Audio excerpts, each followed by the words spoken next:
Good evening, my esteemed colleagues.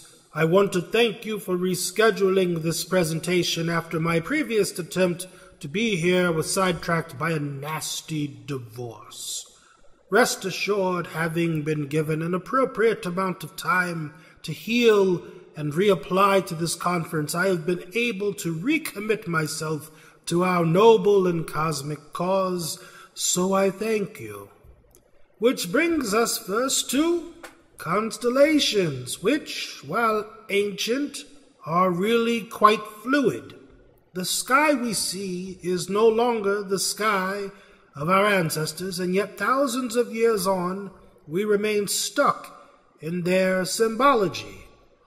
Well, I have recently been inspired to apply a new and modern theory to the sociological science of the stars, emotive constellar modulation, in which we reimagine ancient constellations in a series of bodies that better reflect our modern understanding of the world and the cosmos, so as to continue to engage not only the scientist, but the general populace's growing interest in the stars as well. So it is my honor to unveil to this august body several new constellations reconsidered in light of a new emotive constellar modulation. To wit, with the inclusion of a few choice heavenly bodies, Orion becomes the angry wife with frying pan. Virgo becomes the lazy bum, which, when you reverse it, becomes the henpecked man or the browbeaten hero. By the same token, with only minor additions, Leo the lion becomes Joan the screaming wife, shrieking banshee, and during the summer months, Maleficent.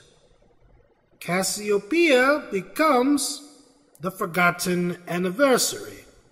Gemini becomes house with belongings out front, or in Latin, situs festus, aka moving day.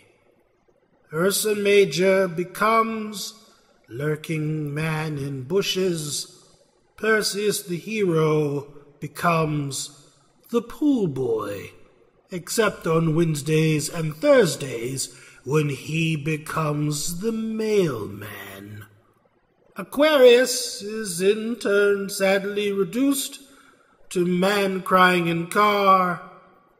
Then there are new constellations: the barroom brawl, the handcuffed martyr, adjunct with bail money, the ankle bracelet spiral, quiet house, TV dinner, X-Files marathon, the unrequited email void, and finally, the Eye of Sauron, roughly translated from Latin for court-ordered therapy.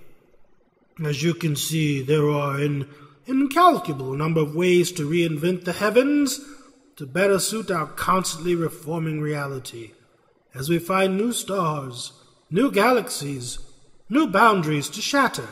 We learn that in looking up, we find ourselves, and within ourselves, we find our solitary and frequently lonely truths. I thank you all for your attention and wish each of you the fondest of good nights, with special acknowledgement to Judge Kennedy, who allowed me out of the range of house arrest for tonight's presentation only. Thank you.